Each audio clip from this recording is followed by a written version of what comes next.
Non-Binary Elephant podcast. Hello, welcome to the Non-Binary Elephant podcast. I'm Gareth Icke. I'll be presenting along with my brother Jamie. Today on the show we've got Mark Millar. Jamie's got a thing going on where he basically wants to read the first line from a Wikipedia entry to sort of introduce you to the guest. I like it. I think it works. Well, it worked last week. Mark Millar, MBE, only found that out today. Yeah, so did I. Born on Christmas Eve 1969, is a Scottish comic book writer, best known for his work on The Authority, The Ultimates, Marvel Knights, Spider-Man, Ultimate Fantastic Four, Kingsman: The Secret Service, Kick-Ass, the latter of which have been turned and adapted into feature films. His DC comic work includes the seminal Superman Red Sun. At Marvel Comics, he created The Ultimates, selected by Time magazine as the comic book of the decade, and described by screenwriter Zach Penn as his major inspiration for the Avengers movies. Mark, welcome to the podcast. Thanks for having me. That's quite a CV, isn't it? Yeah, It sounds impressive. It sounds good, but remember it took 29 years. I'm still lazy, I still do a 4-day week, Well, I saw an interview the other day with you where you said one of your ambitions was to never have a proper job, and you've done all right so far. So far, so good. I remembered something really random when we were looking, obviously through your CV of what you've done is Kick-Ass, which was, I believe, one of the first major hits you had. I went on my first proper adult date to watch that film. Right. Nigh on 10 years ago, and now we're sat talking to you who wrote it. It's quite random, really. Bizarre. Did you enjoy it at the time? Yeah, I did, absolutely. What about the date? Did you enjoy the date more Well, importantly? the date went well. We dated for a year, so it can't have gone that bad. Oh, that's all right. That's good. I like to think I was a big part of that. Yeah. So what have you got going on at the moment? I hear you've been here and everywhere, travelling around, with working on lots of new projects. So what you got going on now? It is mental. I'm now 49 and I'm still doing what I was doing when I was 18. It's exactly the same thing. I'm just sitting making up stories, and that's all I ever plan to do. But it takes new formats all the time. Back in the old days, I was doing comics. Now I do comics, films, TV, all that kind of stuff. So it's gone very diverse. Diverse, yeah. I think it's anybody that wants to hear the stories, I'll sell it to them. It's great. And anybody who says, they don't want a big audience is lying. You want your stuff to reach as many people as possible. I remember I used to always hover about 500 copies above cancellation. I had about 4 years of that. And I was always on the brink of losing everything for the sake of 500 copies. So see, now I've got a big audience. I'm loving it. It's great. How did you get into comic? Because for me, comic books it's almost like it's an American thing. Yeah. So obviously, being from Coatbridge, for anyone that doesn't know, it's a relatively small town in Scotland, isn't it? Yeah. Well, it's funny. I don't know if it's the same down south, but Scotland has a real love affair with America. Like, when I say America, I mean Americana. You would get country and westerns big in Scotland, which is really weird, and line dancing and all this kind of stuff. So growing up being into Superman and Batman and the $6 Million Man and all these American TV shows, that was just kind of standard. All my pals were into it too. So we'd play in the playground at this stuff in the 70s when I was in primary school. So it was my ambition. And I actually thought it would be impossible because I live in a rainy rock, thousands of miles away from this. I thought it can never actually happen. But when I was 13, I started sending in submissions and I got rejection letters. And I saw the rejection letters as affirmation, weirdly. I sort of thought, well, if these guys are bothering to write back to me, there must be something good here, And I just kept sending stuff in. By 18, 19, I was working full-time, really. See, that I must admit, because I do a bit of gigs in Scotland, and I've always thought that I thought it went the other way. So a lot of the people in the bars and stuff were listening to country music, but I thought that was maybe because country music was influenced by Celtic music, and therefore it was kind of like a bit of a reciprocal thing. There's a wee element of that, but I think the big thing is it was always the land across the water, and it seemed very romantic, and see my dad's generation, it's funny, those guys, they just loved growing up in the 40s and everything. Those guys loved American movies and everything, so it just seemed like where you wanted to be. It just seemed so glamorous. You didn't realise it was a totalitarian state at that point. So. No, well, yeah, absolutely. But you've obviously you were sending off your manuscripts. Are they called manuscripts? Yeah, just scripts and read plot lines. But you did go to uni as well, and kind of probably against your will, maybe kind of pursue what you call a normal career. Well, I tried different things. I did chemistry, physics, maths, English, and all this kind of stuff at school. I thought I wanted to be a doctor. I thought I wanted to do history and economics. I wanted to try all these different things. I had no interest in anything, really. In all honesty, I was just sitting, drawing Spider-Man. You know, that's all I ever wanted to do. And then I found guys who would actually pay me for it, and then that meant I could pay my rent, which was amazing, you know. So like, didn't take that long in hindsight. And if my kids tried it, I'd be furious. But I had like nothing to lose. I had no money at all. So the idea of being a writer didn't seem much of a risk. I think it'd have been different if I'd come from some privileged background or something, you know. But because I had nothing to lose. So I just thought, why not? You know? Because you've mentioned drawing Spider-Man there, I did see something which amused me about you drawing Spider-Man on your face. That's right, yeah. In permanent marker. What was that about? Well, it's only just come off now. I did it when I was about 7. It was my first Holy Communion. The photographs from it, you can actually see Spider-Man's face, like the webs across my face. Because about a week before it, I got like a black inky, and I was out playing with my pals, and somebody was playing the Hulk, some Batman, and I man's face because I didn't have a costume, you know. And my mum was going to kill me, you know, because I came in and she said, "That's never coming out," you know. So even a week later, it was still there from Holy Communion. I bet the priest didn't see the funny side of it. No, everybody loved it, actually. Oh, really? Oh, excellent. Oh, okay. Everybody liked Spider-Man. I was reading, actually, one of the earliest things you wrote about was a Russian superhero. Yeah. And I saw an interview you did about that, saying that you thought that America was very overrepresented in the superhero department. You wanted to balance it out. Well, it was funny. It was just today, actually. Like, I know this will get a wee bit later, but today it was announced they're making an animated film. Warner Brothers doing an animated film of that very story you're talking about, and it's a Russian Superman idea. So, I mean, I just heard about this today. Nobody told me, but like the idea was, imagine Superman's rocket, instead of landing in America, lands in a communist country. You know, it lands in the USSR back in the days of Stalin, and he grows up believing in international socialism instead of growing up believing in truth, justice, and the American way. So that was the kind of idea. It was called Superman Red Sun. And, you know, I came up with the idea when I was about 6. I sent it in as a proposal when I was 13. That was crazy. I mean, I used to sit and do all these wee comics. After school, I'd come in and just sit and draw. And I sent it off when I was 13 as a proposal. And then when I was 26, it got accepted. And then when I was 33, it was published because the guy took a long time to draw it, the guy who was drawing it, you know. So I'm glad it went down well because it took a long time. If you were thinking like that at 6, I was picking my nose at 6. I don't know what I did at 6. What age did you start walking? 3 weeks. In Glasgow, about 19. That's incredible. That is amazing. But what I love about it for me is that, you know, I've been through millions of things. I want to be this, I want to be a fireman. Tomorrow I want to be a footballer. The next day I want to be a hockey player. The next day I want to be a fireman again. Like most people kind of just go through different things. How many of those have you done? None. Yeah, okay. Cheers, mate. Yeah, but you never keep at anything for long enough. This proves the point. You never keep at anything long enough to probably achieve it because something's always, as a kid, your attention's drawn away real quick. But for you to be 6 doing that, and then at 13 doing that, and then getting accepted at 26, and now here you are. I mean, you don't look a day over 30, and you're still doing it. It's amazing to do something for that. It shows you've clearly much. got a massive passion for what you do.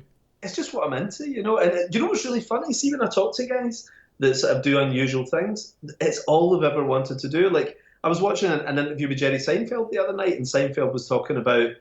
And he just mentioned it really casually. He said that he went backstage when he was 8 to go and meet Mel Brooks and Carol Reiner. And I was like, and it took me a second to sort of think, hang on, he was 8 and he was going backstage to find out about stand-up comedy. I mean, who even knows what stand-up comedy is when you're 8, you know? So I think it's the same. Like, David Beckham was kicking a football probably from the minute he could stand up, you know? And I think it's in you, it's not in you, you know? Well, I think that's incredible, the fact that you've managed to not just do it because you love it, but you've managed to make a massive career and massive name for yourself and do some incredible work as a result of doing something you love. That's something most people would be very, very... That's the dream, really, isn't it? It is the absolute dream, yeah. And the fact that you've worked for such big companies as well, but you've still managed to then go on your own and still be the master of your own destiny, when I think a lot of people... So obviously you've been at DC and you've been at Marvel as well. Most people, I think, that get into big studios or big companies almost get engulfed by it, don't they? And it almost swallows them. I've seen it happen. You've not done that. Yeah, I mean, I was quite aware of that. Like, see, the industry itself, it's got a terrible history, you know, and you look back and the guys who created Superman were ripped off. You know, the artist, you know, who co-created a lot of the Marvel characters, he didn't see any money. It was a massive legal suit for a very long time for his family. Way after his death, I mean, a decade and a half after his death, his family got a payout. And there's a sort of real history of the big companies not looking after the creators. So I did go in quite open-eyed, you know, and I just thought, these guys have no loyalty to the writers and the artists and everything, these big companies. They just want you while you're hot. So my plan was always to quit when things were going at their best. It sounds mental, right? But my plan was, as soon as they start really getting behind my stuff, jump and go and do something else. Yeah, while your stock's high. Yeah, exactly. You know, and then jump onto something else. And just try and always keep that sense of being your own boss, you know, just to kind of go and do what you want to do. Like, and it's very tempting not to. Like, I mean, when I was at Marvel, I think they were paying me by the end of my time at Marvel. I did about 9 years there. They were paying me 11 times what I was getting paid when I started, right? So it was, you know, they were paying me really well. And like, and I quit. And I remember I had a mental tax bill at the time as well, you know, and I thought, is this wise, you know? But like, and I was the sort of guy who never put any money away for tax and things, you know? But I knew the thing I had to do was create my own characters. Like, I'd spoken to Stan Lee, the guy who created Marvel, and he said to me, like, you're nuts. He says, I think you'd be really good at this. He said, you should go and create your own stuff. So I did, and I went full time, just doing my own stuff. I'd had Wanted, Kick-Ass was picked up as a movie, and I was thinking, right, hang on, there's a little pattern here. You know, the first two get picked up and they're getting made into movies. I'm just going to go full time with this. So I get no wages for 18 months because I went completely self-employed away doing my own thing. And that was a real risk, but it worked out nice, so it was good. Well, that ties in well to your... Sorry. You know? Oh, sorry, I was going to say, looking back, it's terrifying. And I don't know how I took that risk, you know, but I'm glad I did. He who dares wins, though, isn't it? To paraphrase Del Boy. Well, and the rewards worked out all right, Yeah. in fairness. That ties in well to what you set up as your business model of Millar, where you do 50% split down the middle with the writer or the contributor for anyone that brings you stuff. That's a fair way of running business, which is polar opposite to where you've described the big boys. Well, what usually happens is you get chewed up and spat out. And it's not that these guys are bad, it's just the way corporations work. You know, like if you work at McDonald's, there's a day when you can't stand up and do what you're doing, then they move you on and bring someone else in. And it's the same at Marvel or DC or any of these companies. So I knew that ownership was really important, that I wanted to own what I was creating. And the guys I brought in as artists, every one of them, I gave them a 50-50 split. And I ran that company right up until we sold it. And all the artists got a lovely payday. And half of them have actually buggered off almost out of the industry now. You know, like they got a great payday when we sold to Netflix. And like one's been on a permanent holiday since, and they said he's no intention of ever picking up a pencil again. But I only took a week off. Like Lucy and I took the kids away to Mallorca or something. It was Mallorca. And we went away for a week. And then, you know, came back and just started doing it because I love doing it, you know. It's like that's what I'm into. So it's funny. It was the ultimate test of whether I was just doing it for the cash, you know. Because would I then, once I got the money, take 2 years off or something? And I couldn't. I had to get right back into it again. Well, it's clearly something. Well, I can't remember the exact numbers, but the schedule you sent me the other day of how many things you've done in the last 4 years. Yeah. You wouldn't do that if you didn't love it. Clearly, was it 50 or 60 TV shows in the last 4 years, or TV shows or movies? It's the projects I do for Netflix. I'll do 7 a year. 7 a year is the plan. You know, so I'm on year 2 at the moment, and you know, my plan is to do this right into the next decade. You know, under this contract. Wow. So it's really exciting. It's a lot of work, but it's kind of it's about the pace I've been working at since I was 19, and I'm kind of comfortable at it. I still take Fridays off. Like we put the kids in school on a Friday morning, and we go and have a wee day in town, and just go for a swim and a lunch and all that stuff, and go and see a film, and you know, we have a really chilled out Friday, and everyone. So I only work really Monday to Thursday. That's all right, isn't it? That'll do. That'll do. And Wednesday evenings now. Just to go back slightly, because you went from DC to Marvel. Obviously, those two they're major rivals, aren't they? You described it earlier as Rangers to Celtic. Yeah, I did a little bit, and so obviously I can understand why someone would go from Rangers to Celtic. I get that because it's a move up. Yeah. I have to say that to you. You're a Celtic fan. It's a move up. Well, it is now. Well, isn't it? Yeah, a move up. But in terms of around the old firm, it would be frowned upon, wouldn't it? So in the industry, you going from DC to Marvel, how was that received? Or was it? Not unusual. That was not unusual. I mean, there really only were 2 guys that paid you good cash, and people would jump between the two. Most people did a couple of years at DC, a couple of years at Marvel, but I tended to just like stick in there somewhere. If I liked the guys, I'd hang around. DC, I wasn't having a good time. Like everything I was doing, I was bumping heads with the people who were there. And I just thought, I'm not enjoying this, and one of the books I did had become really quite big, and Marvel were really interested, and they poached me. And this is weird now, right? Like, not a lot of people talk about this. You never really hear this, but Marvel was going into bankruptcy at the time. Like, you think of Marvel as this amazing thing, that's done so well and everything, but in 1999 they were filing for Chapter 11. I mean, things were really bad. They'd sold the coffee machine that they had in their office, and they were selling the doors to their meeting room because they'd Spider-Man on them, and they thought some collectors might be into them. They had no money at all. There was nothing. And I don't know if this is true, but there was talk of a couple of guys' checks bouncing that Marvel were paying them and everything too. So you're like, God. But one of my friends just became boss at Marvel around that time, who was another comic book guy, another artist, and Joe Quesada, who's a brilliant guy. And Joe phoned me up and he said, things are so crazy now, they put me in charge. He said, and he's the way he described it, he says, the lunatics have taken over the asylum, come on over and I'll pay you less than you're currently getting paid. And I was like, okay. What was it that turned it around then? Do you think you would have been part of that then?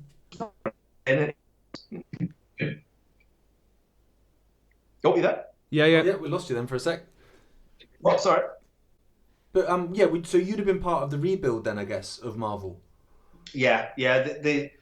The stuff, the sales were in the toilet. I mean, things were bad, but I think the real problem was the company had been part of this, terrible asset strip that had gone on, and there was all these terrible debts that had accumulated around it. But they'd also kind of lost their way a wee bit in terms of publishing, so they restarted the whole company, and they got me to rejig some characters, and a friend of mine, Brian Bendis, they brought him in to rejig Spider-Man and everything, and it all worked out well, and a lot of that stuff got used for the Marvel movies, and that kind of got me into Hollywood. I mean, I never actually thought Hollywood was a credible thing. I didn't think you could live in Scotland, where I didn't want to move from, and work in Hollywood. But through Marvel and the Marvel movies getting made out of a lot of the books that I was writing at Marvel, I met loads of Hollywood people who were really nice, and they said, you should maybe try doing some of your own stuff, send it out here.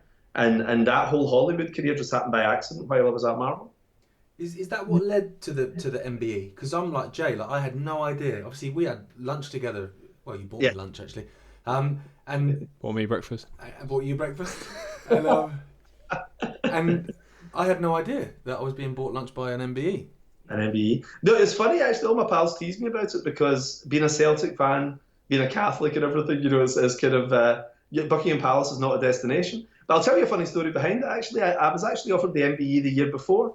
And I mean, I don't care one way or the other. I mean, these things don't mean anything to me. It's a day out, But but it came a year before, and I thought nothing of it. And it just sat on this desk. I just sat the letter there, said you've been nominated for an MBE if you want to reply. And I think they send you a little warning just to see if you're up for it before they formally phone you and offer you, kind of thing.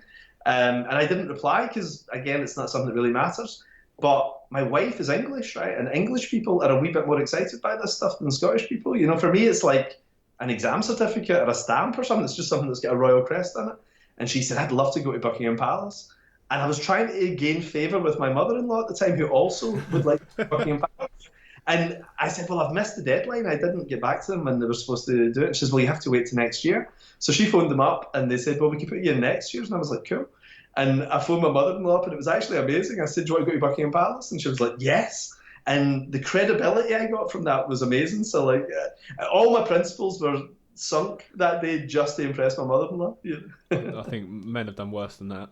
Yeah, I was going to say, all you need to do to impress the mother-in-law is just get an invite by the Queen. That's easy enough, isn't it? Yeah. Well, it's funny because somebody pointed out to me, they said, look, we pay for Buckingham Palace, you might as well get a lunch in there. You might as well go and have a look around. I'd help myself to a vase. Yeah. What was it like? And so did you meet her? No, it was Prince Charles. Charles. Okay. Yeah, but weirdly, I'll tell you, this is really weird, right?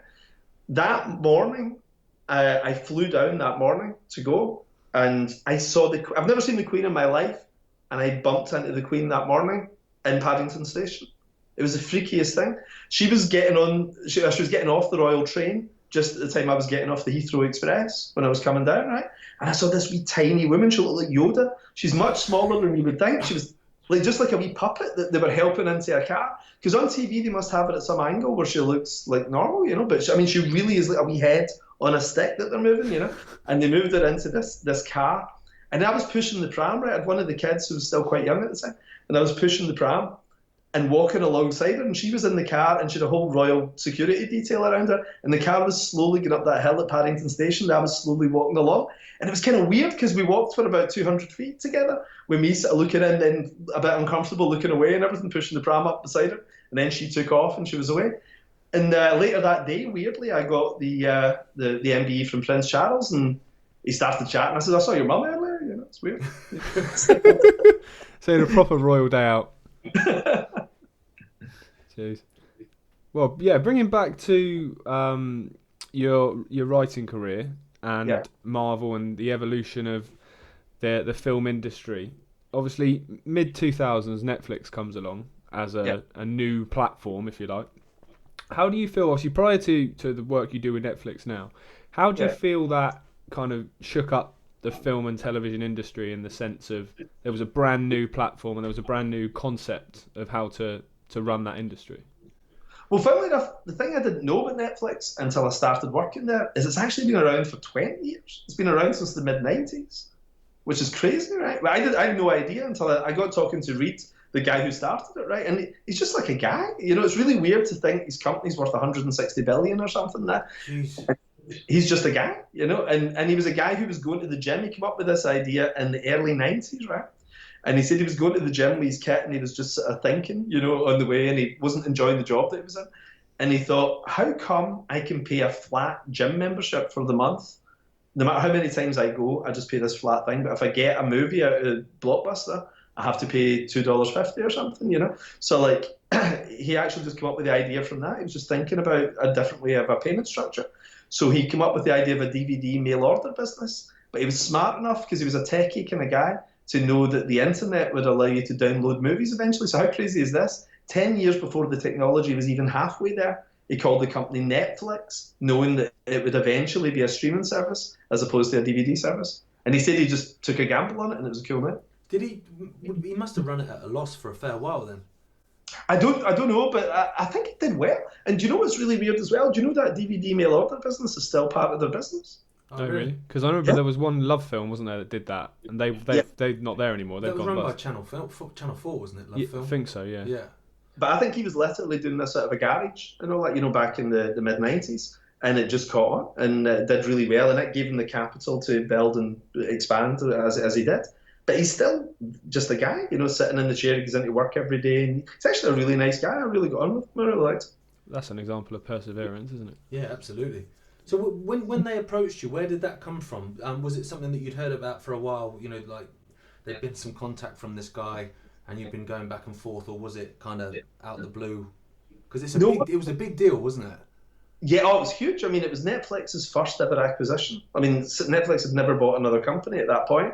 And what happened was, like, a couple of different studios had started to express interest in buying my company because, you know, if you think about it, you know, DC, it went really well for Warner Brothers. They got Superman and Batman and everything, you know, Wonder Woman.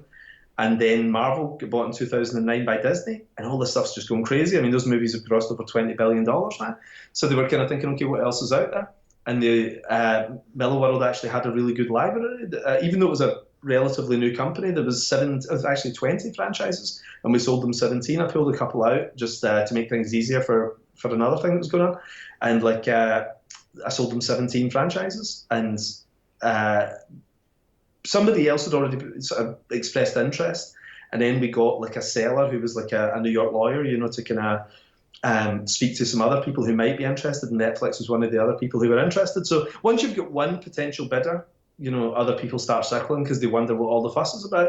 And Netflix actually was somebody, I didn't actually realise just how great the deal was there, you know, like they weren't even on my radar for being a possible place to sell it. But then once I got a look at it, it was really interesting. We went out and we walked into the meeting room on day one. My wife and I worked together, you know, we run the company together. We walked into the meeting room, and it was like we were just hanging out with our pals. You know, it was just a bunch of people we just really liked. The second we went in, just funny, and it just seemed like the pub or something like that, you know.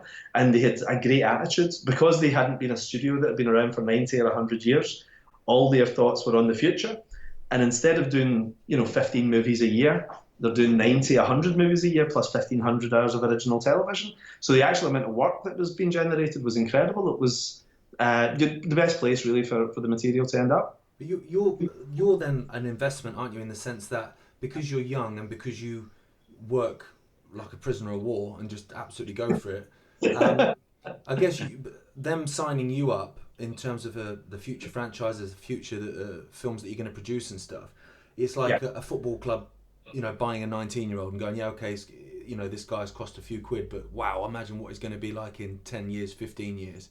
Well, I said to them, I want it to feel like a bargain. What they paid for us was a lot of money, but I said, I want you guys to feel this was a bargain at the end of it, and I want you to feel ripped off. I want to do a load of good stuff here that all works out well, So I sold them one batch of things, and then I did a second deal. I did 2 deals. The second deal was a whole different thing, which was to come on and work and create a whole bunch of new things, as well as the old stuff they bought and the sequels to those things. So it's exciting, It's one of those once in a lifetime things. I'm really glad it happened. I saw an interview you did in The Guardian earlier last year where you spoke about the fact that Netflix will take risks where other studios won't. Yeah. Some studios will do Spider-Man 7, 8, 9. Fast and Furious 22. Yeah. Whereas Netflix will take risks on new content and do more outlandish kind of content, if you like, to be the mavericks in the industry.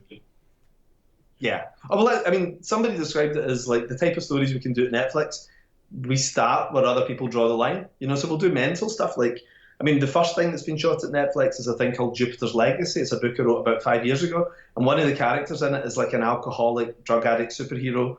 And he's the hero, he's the guy, he's like a massive womanizer. And, he's just an old school Oliver Reed type guy in the 1960s. He's an older guy.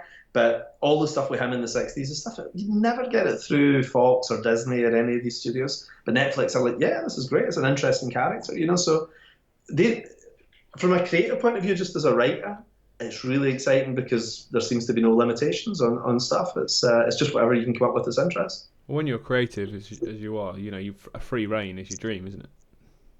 Oh, it's perfect. It's great. I mean, all I want is people to keep out my way.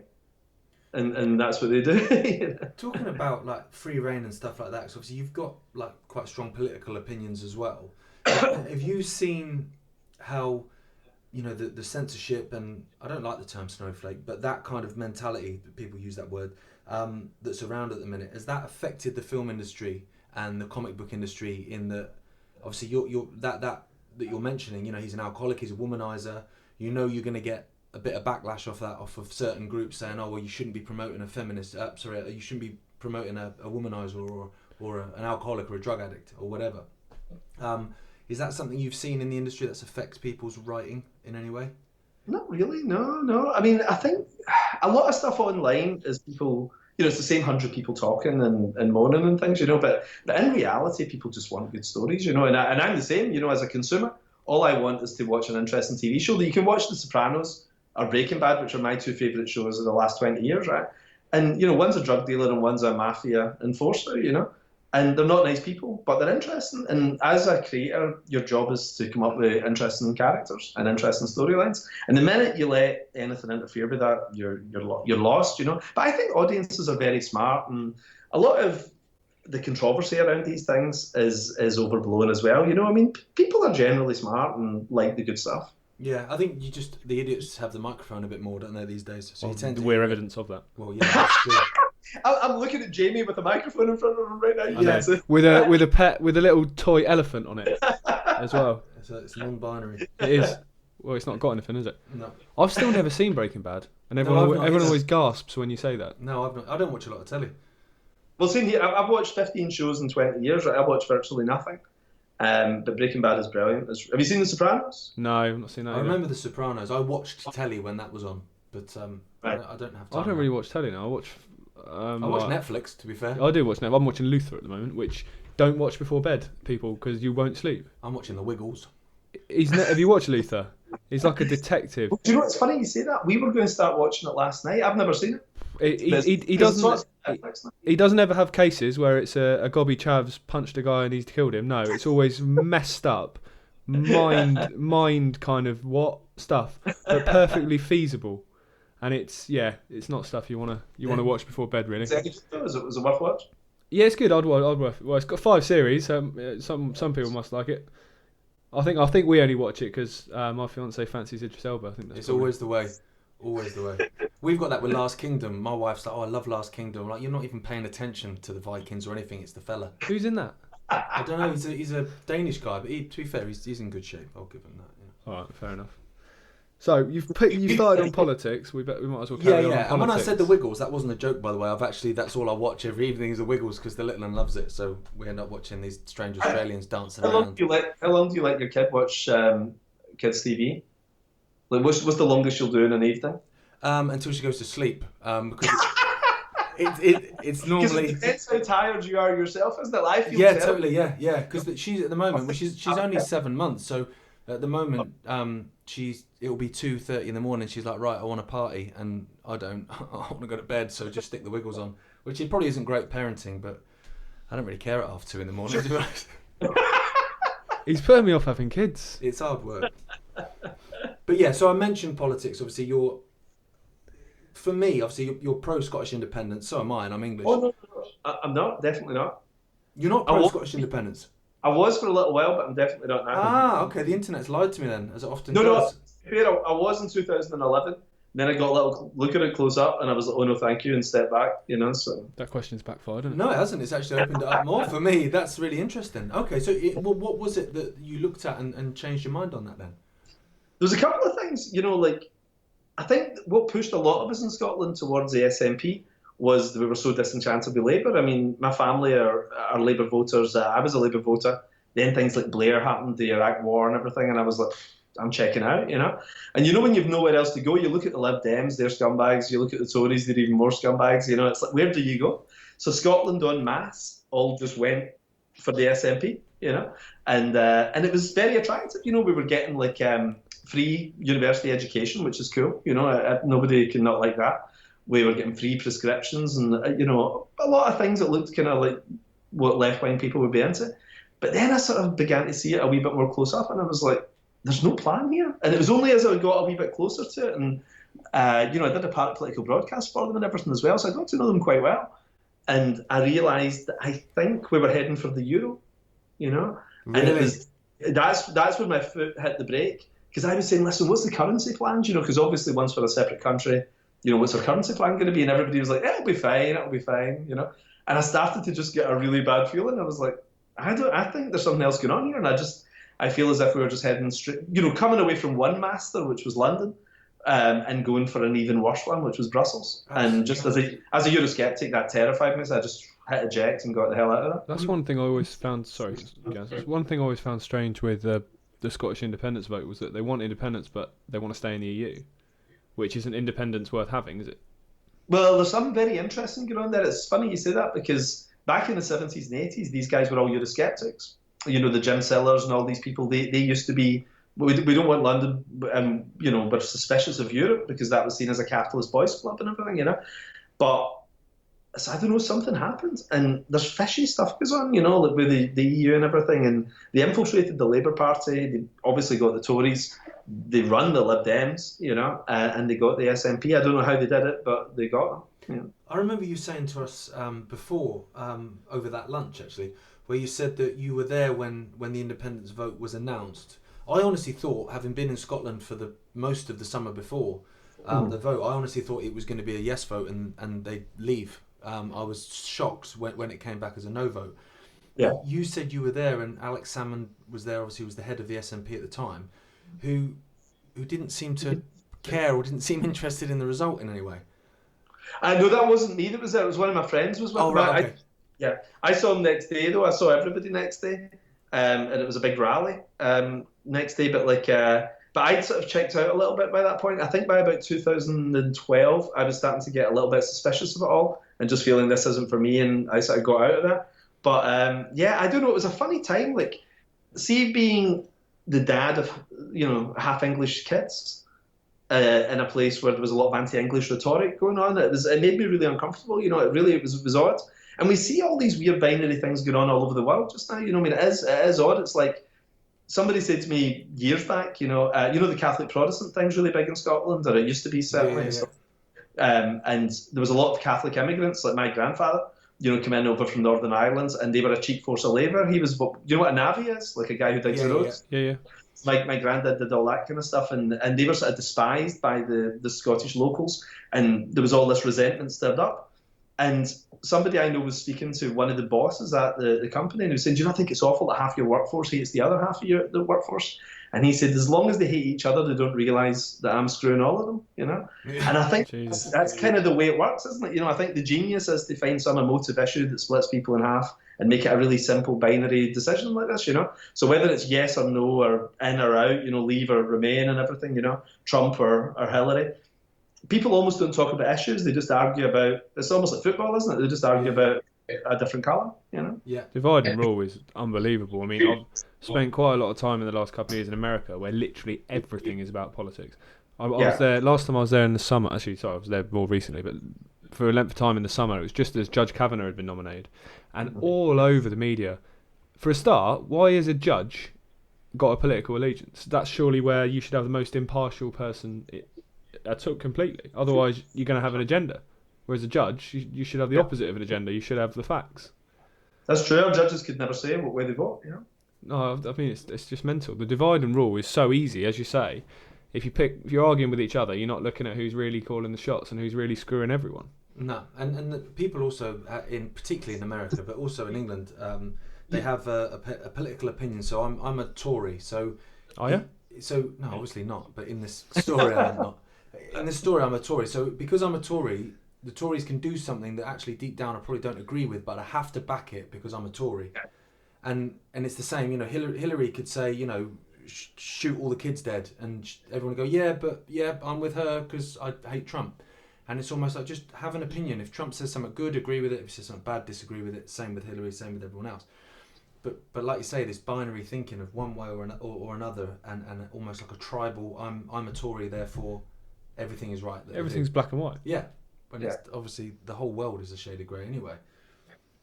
And also, I think most people believe in the same things. I mean, that's the honest truth, right? It's really easy to make it look like America's divided and the UK's divided, but really, in reality, most people just want their kids to go to a decent school, to have a decent house, you know, and to be safe in the streets. You know, you put 100 people in a room, and they'll pretty much agree on almost everything except a couple of fringe nutters and some fringe issues. You know, but most people just want the same thing out of life, and you know, regardless, the same rich guys are there under Trump.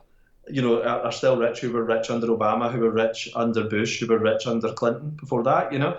It's like nothing really changes regardless of who's in charge anyway. But it's that theatre, the illusion of change, isn't it, with a new wave of presidents coming in. So people are arguing, like I say, it's no different from Celtic or Rangers. You know, they're just arguing whether their teams. I think that's why there was such a high turnout for the Brexit vote, wasn't there? Because you didn't have to vote for a political party. It was a yes/no vote. It was I want to leave or I want to stay. Doesn't matter what your political allegiance is. That's how I feel.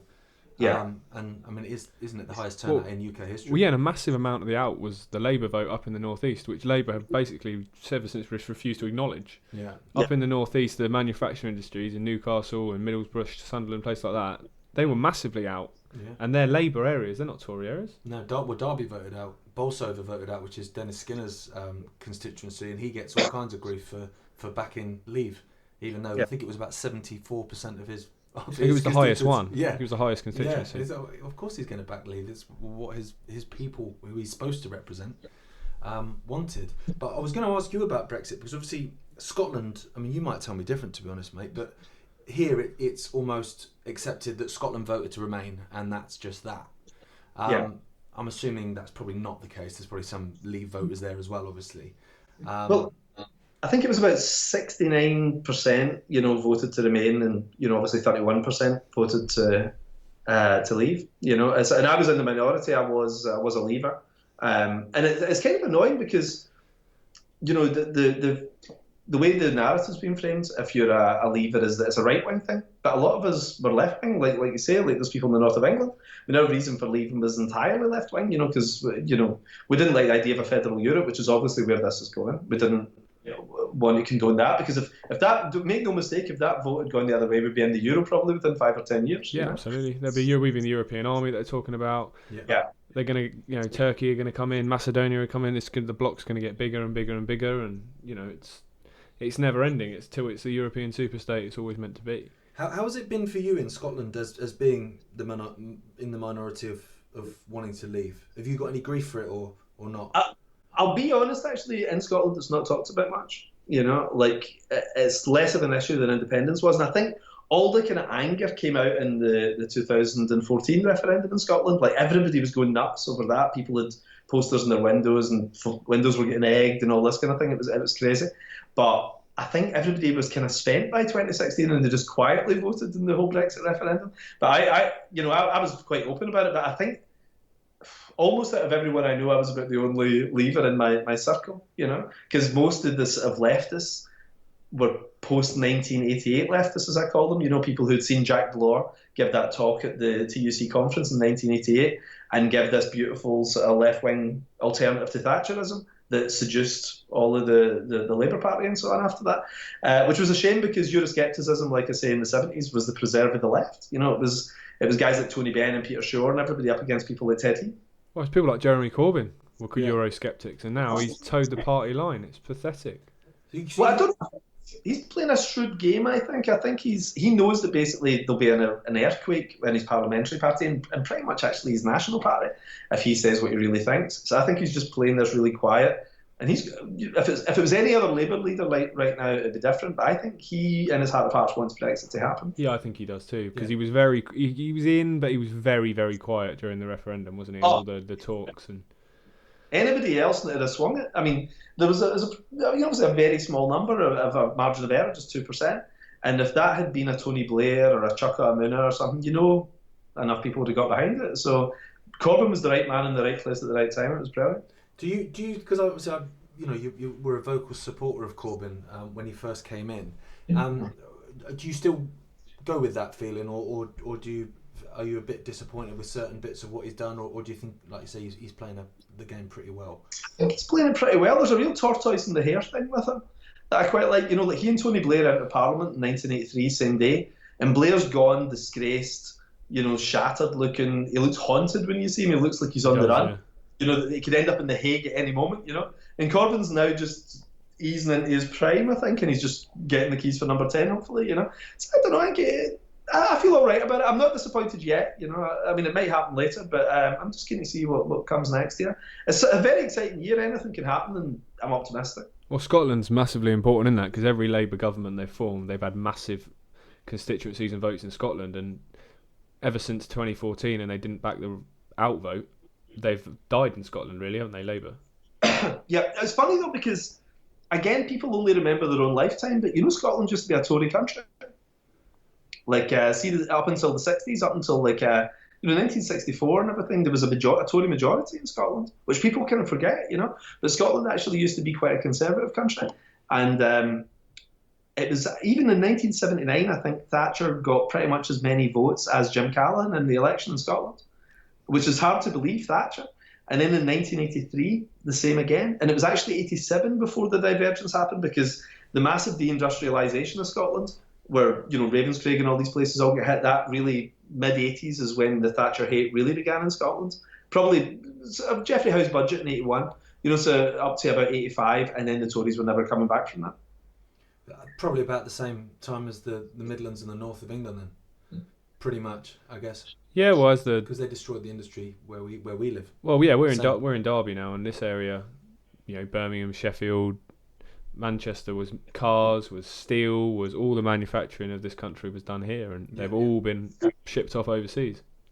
Yeah, coal as well, huge. When I was 11, there was 1981. There was 20 houses in my street in our housing estate, and out of that, I'd say more than half of them, probably about 3/4, it was people working. And eventually, by about the mid-80s, it was my dad and one other guy in the street. And then my dad lost his job when he was 62 or something. And then it was just this one guy. So imagine that in a street of 20 guys, there's just one guy working, And that's the very human, sort of small-scale version of what happened across the whole country.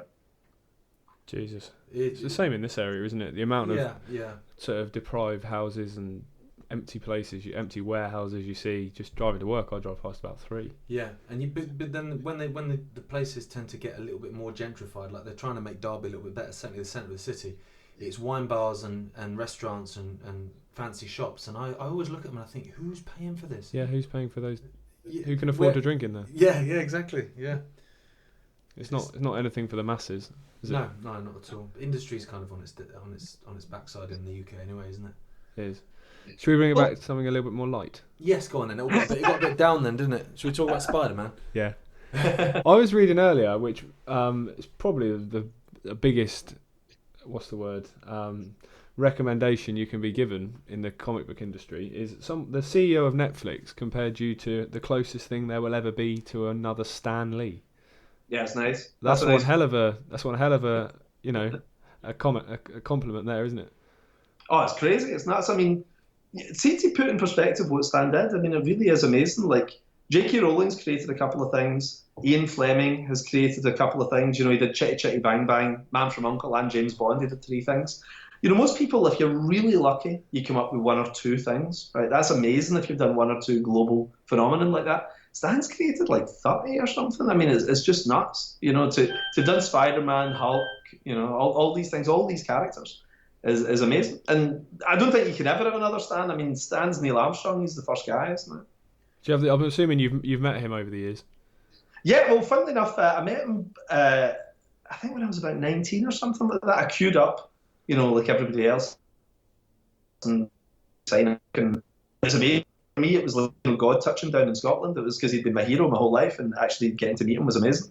But he and I became quite pally in more recent years, and because I'm in Scotland and he was in LA, with an email friendship and everything, you know, and he was always good. I mean, he was, like I say, he changed my life when I was a kid because I read this stuff and that's what I wanted to do. But then he changed my life as an adult because he literally said to me, you should leave Marvel and go and start up your own company, you know, and so he changed my life twice. But he's a great guy, and nobody really has a bad word to say about him. He's just a warm, funny, nice guy, you know, and super, super talented. It's funny, he wrote an introduction for one of my stories, a Spider-Man book that I did a few years back, and I was so excited when I read his introduction that I went off and read the books again myself, the books I'd written, because he got me so hyped up with one page that he'd written about saying how good the story was. And I was like, this must be really good. And I went off and read it again. So there was a weird magic in Stan's words, you know, that there's nobody like him. Have you ever had a cameo? Because he always has a cameo in his films, doesn't he? He was in Big Bang Theory as well. But I mean, in all the Marvel films. Yeah, he did have a little cameo, didn't he? Yeah, he's always appears because my wife's obsessed with him. Well, she's obsessed with Thor. She won't admit it, but she is. And I'm fine with that because I kind of am a bit. And he's better with his haircut. But have you ever had a cameo, or will you have a cameo? Do you think? Do you know, I don't think I should do it just now. I think I should do it in about 30 years. I think I'm too young just now. Like, I think Stan gets away with it because he's Stan and he's an older guy and everything. But I think there's something a bit, if you're younger, it's a bit too showy. You know what I mean? Yeah. It's like, here I am in one of my films type of thing, you know, and I just don't want to be a bit showy, you know. So I think maybe when I'm old and I'm sort of retired or something, it's the time to do it. But while I'm in the middle of it and working on all these things, I think just step back and let the work. You're not going to be the new recruit in Kingsman. Well, my worry is I don't want to shower and get into shape and all that sort of stuff, you know. Like, I want to be the mess I am, you know. And I can stay behind the camera. I could see that later on if you just sat in the background in a bar with a whiskey, just chilling, and then like the real fans would be like, "Oh, hang on, there he is." Yeah, what they always have is they've always got my name in one of the things. You always see my name on a wall or something like that. So that's like my version of a cameo. It's very subtle background, you know. So I'm going to watch Kingsman in a minute. Yeah, so in Kingsman, then where is it? Do you know? I can't even remember. It's up on a bedroom wall. It's up in the bedroom wall in Kick-Ass. Wanted. It's on an office door and all that. So there's little things like that. You know, it's good. I saw Eggsy once walking through Heathrow Terminal 3. Dressed. I saw the character that plays Eggsy, the guy, the actor. I saw him in Heathrow Terminal 3, and he actually was dressed as Eggsy is when he's a chav at the start. He was obviously just off on holiday somewhere. Do you know, weirdly, I got on a plane about a year ago and he was sitting beside me. I mean, what's the chances of this? Just randomly, he happened to be sitting beside me on the way back from New York to London. And he's a really sweet guy, actually. He's really, really nice. He's totally unaffected by the whole fame thing. You know, he's still a sweet kid. Yeah, no, I watched a chat show with him when he was on there with Colin Firth just before the release of the first one, I think it was. And he was talking about the fact his next film was playing Eddie the Eagle. And he was like, it's done nothing for my ego about being a heartthrob, is it? Being asked to play Eddie the Eagle. It was actually a really good film. It was. I was in I really tears enjoyed when it, he walks yeah. out at the end and they carry him aloft. Gone. But I remember Eddie the Eagle from when I was a kid. Yeah. So I'm showing my age there, but I remember him in real life. Yeah.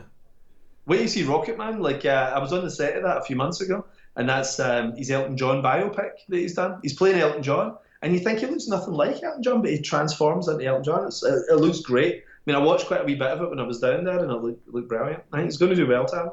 Saying that though, Elton John does look like Eddie the Eagle in a ginger wig, though, doesn't he? To be fair, Jesus. he's probably got the gig based on that. That's amazing. He does all his own singing as well. You know, he's an even better singer than he is an actor. He's a brilliant singer. Really? What? And footballer. He's one of those guys that could have done anything, I think. The guys that we don't like. Yeah, we know. Yeah, the guys you hated at school. We should beat him up. Jeez. He's probably a brilliant fighter. We can't even beat him up. Oh yeah, definitely. He just tick every box, doesn't he?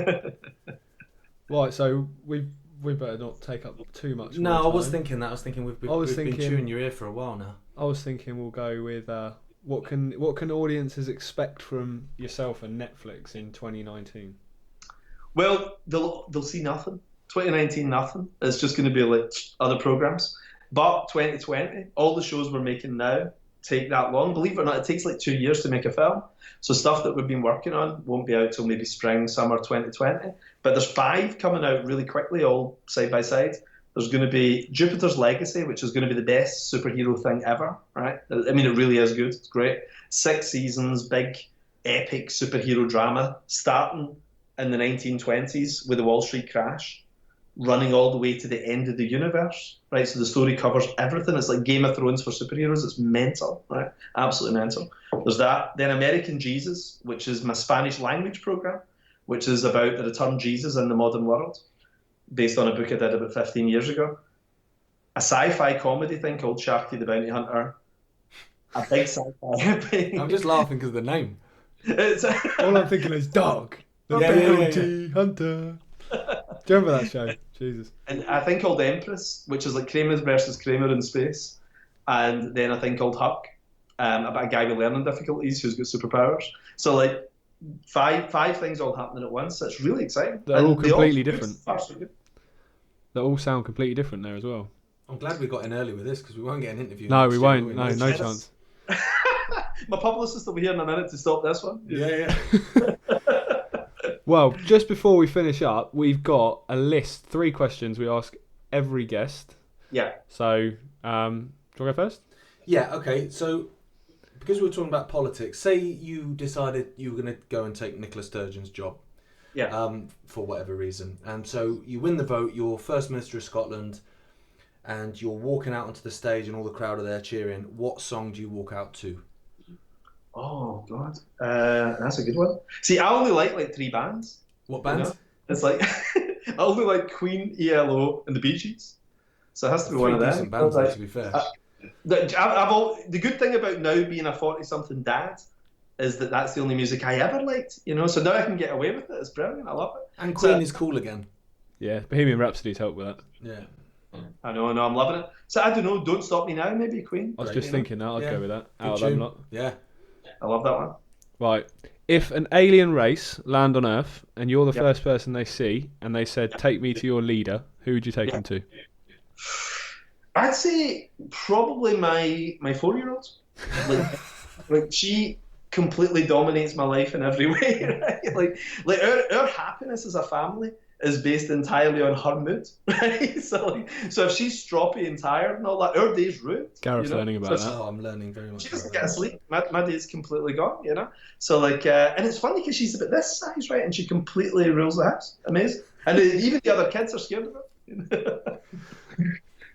Hey, can you remember what the last question is? No, you would take it. I've not got it written down. Oh, okay. If you could have a meal with anyone, living or dead, That's the who would one. it be? Well, people always say the obvious ones, don't they? They always say, oh, Jesus and Gandhi and all that, you know? But, I don't think I'd have much to say to those guys, you know? Like, I mean, Jesus I wouldn't understand. He's talking in Aramaic, right? So that's going to be weird. Right? So, and then the most annoying, and Gandhi, I think he'd just be a wee bit, I don't know, he'd be just trying to be smart all the time, you know? So I'd rather somebody I could have a bit of a laugh with, you know? So, and people always say their family and their friends. That's the new answer to that question, isn't it? Which is irritating. Yeah, it's a lie. trying to show how humble they are. I'd like to hang out with my family. I see enough of my family. That's fine, you know. So I think I would. I think I'd go for somebody that was a bit of a laugh that I'd quite enjoy. Like I think like Larry David or somebody like that. I think I'd quite enjoy just a wee hour with Larry David. That'd be quite cool. Yeah, I can imagine he'd be a crack. Yeah. I haven't really thought about. I'd probably go George Carlin. I reckon. Yeah, I was thinking like Oliver Reed in terms of the crack, but I think after sort of the 14th bottle of wine, he'd probably want to smash me up. He used to get dead aggressive after a while. Lovely guy, one too many sips. Yeah. My old agent has a great Oliver Reed story. He was at a dinner with him one time in France, right?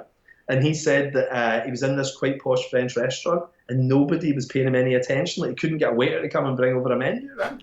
And like it was driving him nuts, and he was getting angrier and angrier. And he was obviously drunk. He'd drunk about 20 pints before he even went in. Right, he was furious, and like apparently he picked up a chair and smashed it through the window of the restaurant. Like took down the windows and threw the chair into the street. And about 20 waiters all appeared from nowhere, then gathered round him. And he sat down and took a menu off another table, and he said, "I'm going to start with a fish." I'd love to have the money and the fame to be able to pull something like that off. Oh, it's just class. Amazing. Oh, No, he'd be good. He'd be good in the night out, actually. Oh man, yeah, absolutely. you'd wake up in jail, but but gladly.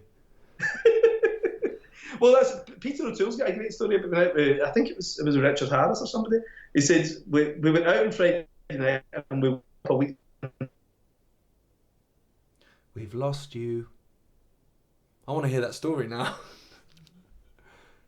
He's not totally gone, is he? well, he's frozen on my screen currently. Oh dear. Maybe it's a story that Richard Harris doesn't want people to know, and he's in heaven at the moment, making sure that no one hears it. Yeah, potentially that would work. So we're gonna hear the return of the Skype call. Sorry, is that okay? Yeah, you're back on. We didn't get the end of the story though. I'm interested to know what happened. Well, like Peter O'Toole said, he went on the night out on a Friday night, and he woke up the following Friday in Cyprus. No memory of what happened, and it must have been great being an actor back then. Like none of these guys moisturised. Nobody had gym memberships. They'd no personal trainers. They were just living the life. Weren't they? That is mad, isn't it? Yeah, I love that idea though, of just being that battered. In fact, I know a friend of mine who's actually Scottish, a musician that I went on tour with several times. I won't say his name, but he was engaged to be married years and years ago, and basically turned up back at the town he was from Troon. Turned up back at Troon about 6 months later, and he'd basically gone out on the lash, met up with some musicians, went touring Germany, Italy, France, all this during the 80s, and didn't turn up for the wedding. Came back and was confused as to why she was a bit cheesed off with him. Are they married now? Oh God, well, he's married to someone else now. Oh, right. Well, you would be, wouldn't you? Yeah, I don't think she had any desire to talk to him. But I do love that story. Yeah, I got my stag do being organised by the man the other side of the table, which I'm quite nervous about. Yeah, something similar could happen. Hopefully. Is that a secret? What you're doing is it going to be a secret, or do you know? I know what I'm doing, but he knows where he's going, but he doesn't know what he's doing. Yeah, that's pretty accurate way to describe it. Yeah. Oh well. Right, well, Mark, it's been a pleasure to talk to you. Thank you very much for coming on the podcast, and thanks for having me. It's been lovely. It's really, I've basically everything I researched about you was wrong. But it makes it more interesting. Absolutely, yeah. You put me straight, and I've left the podcast far more knowledgeable than I entered it. So that's great. Brilliant. Thanks a lot, guys. Cheers, thanks man. a lot. Take care of yourself. Take care. Bye, mate. Speak soon. See you later. Bye. So for that last bit, all I could see was myself for the last 2 minutes since he logged back on. That's all right, though, isn't it? Audience can check out this ridiculous beard I'm trying to grow. He's an interesting guy, isn't he? Yeah, it's really interesting. I really enjoyed that. How's the research? Are we not going to research next week? Or are we just going to do the opposite of the research? I'll research. I just won't trust Wikipedia. Yeah, well, I think we all know Wikipedia. Which we should know anyway, really. But, there you go. I enjoyed it, though. Yeah, it was good fun. He's a really nice guy, and I'm someone who's achieved all that to be so humble and just generally obviously we both met him face to face. He's just a regular bloke. Well, first time I met him was in London, and he paid for lunch for me, my wife, about 10 of us, 4 of my band members, and he'd never met any of us. It was extraordinary. No, and I remember trying to say, no, I'll get that, and him being, no, you gave me a free ticket to a show. It's like, yeah, that's worth about 40 quid, Yeah. and you've just paid for what? 40 quid a head. Yeah. Yeah, because the lads were quaffing the beer and all. Because Jeez. we were quaffing the beer because we didn't realise he was paying for it. We No. thought we'd just pay for our own, and then he just went and paid the bill, didn't he? Lovely bloke. So that was quite a different podcast to the first week. A Yeah. little bit of politics, but a little bit light. Yeah, I made it a bit dark for a bit, but you brought it back from the depths. That's the idea. Yeah. So that's the idea of the podcast, really. Get people from different areas, from the arts, from business, from sport, Yeah. and all that. And the next couple we've got coming up are in those industries. We've got Simon Dolan. I know nothing about him. You're into business more than I am, so you know quite a bit about him. Yeah, I yeah. don't, so I'm quite interested. He's a very interesting guy. Not a massively dissimilar story to Mark in the sense of he started something very young, started a business very young doing accountancy, built that into something he sold for 65, 70 odd million pound. Wow. And is just a multiple business owner, and he wrote a book about it, how to make millions without a degree, and the tagline I love, and how to get by even if you've got one, which I've read, and it's fascinating. It just goes through the stories of people that are entrepreneurs that have made massive lives and careers for themselves that didn't necessarily go to university, and it kind of breaks down the narrative that you have to go to uni to make a success of your life. Yeah. So that'll be interesting. We're going to be with him in a couple of weeks. Yeah, I'm looking forward to being educated on that, because obviously you read his book and I know nothing about him, so I'm kind of coming in fresh like our listeners, which I think is Yeah, he's another kind of guy. quite cool, really. He's another guy similar to Mark. Apart from the fact we're travelling down to Claridge's to record the interview. As most people know, that's a ridiculous hotel. He's just a regular guy who sat there and chat to you. I have no idea that he is worth the kind of money he is and has achieved all the kind of stuff he has. He's just a lovely, humble guy. Yeah, and we've also got James Skelly of musical notoriety of the Coral, which I'm a bit gutted because I'm on holiday with my wife. I'm taking her away and we're staying in a log cabin by a river with a little one, which would be lovely. So I'm missing that one. So everyone knows your house is empty for a week then? I've got big lads staying there. Yeah, so I'm going to miss it, but I'm going to put in some questions because I'm interested, because the Coral came out at the same time as the Bees from the Isle of Wight, so I know them. Similar kind of sound, so I'll be interested to talk to them about that kind of explosion of that sort of English indie sound. Yeah, that's going to be another good one. You'll have to ask those questions for me. That's going to be another good one. It's weird because I'm interviewing a musician when I'm not a musician. You are, and you're not there. It's kind of wrong way. No, I'll be sat in a hot tub drinking champagne. I'd rather be where you are. Prosecco, £6 a bottle. I'd rather be where you are. But it's good. We've got 2 field trips, our next 2 episodes. Claridge's for the next one, and then I'm travelling up to Park Street Studios in Liverpool to record with James before he goes on tour. So Awesome. exciting couple of weeks, and we've got a couple more guests in the pipeline. Some couple of very exciting ones, which hopefully we'll be able to announce sooner rather than later. Yeah, all very diverse as well, isn't there? We've got, I'm not going to give anything away, but every little aspect that you could think. Yeah. And also, if you'd like to tweet us and let us know some ideas for guests, that'd be fab. Because we're up for interviewing anyone, aren't we? We are, absolutely. I just want to learn stuff, so I don't have to go to Wikipedia and get it wrong. Ideally. No, that's the idea of the podcast, giving a platform to everything and anything. Absolutely. Right. Cool. Well, it's been a pleasure. Yeah. As always, we'll see you next week. See you next time.